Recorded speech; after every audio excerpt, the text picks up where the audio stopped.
Hi guys, ako nga pala si Shiro Plays. May bagong event na naman si Moonton at ito ay ang MPL Squad Recall Effect. Maganda ang event na to guys dahil lahat ng recall ay limited. At sa unang draw ay nagkakahalaga ng 10 diamonds. At dahil may 50% off, 5 diamonds na lang ang magagastos mo. At sa 10 draws naman ay 100 diamonds. At dahil may 50% off din ito kaya 50 diamonds na lang ang magagastos mo. Sa 20 draws mo ay makakakuha ka ng 2 rare fragments. At sa 30 draws mo makakakuha ng levering ticket na pang-draw sa event.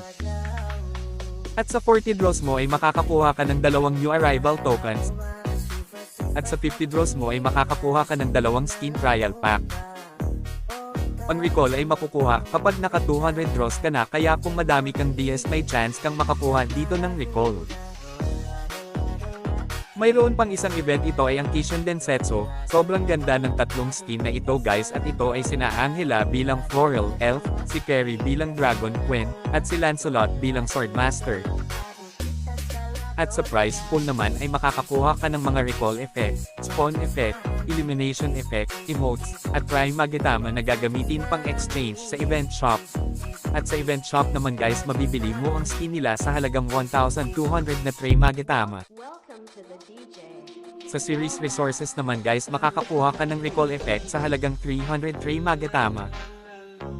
Ang spawn effect naman ay nagkakahalaga ng 150 Tray Magetama. Ang elimination effect ay 150 Tray Matagama din. Ang killing notification ay 225 Tray Matagama. Ang chat bubble effect ay 400 Tray Matagama. Ang avatar border ay 100 Tray Magetama. Ang 2 emote ay 32 Tray Matagama. Sa permanent items naman ay mabibili mo ay hero at mga fragments. At sa trial items naman ay makukuha mo ang isang graffiti na nagkakahalaga ng 4 Tray Matagama. Sa first 10 draw ay may guaranteed na permanent items, at yan lang ang masishare ko sa inyo. Salamat sa pag-support.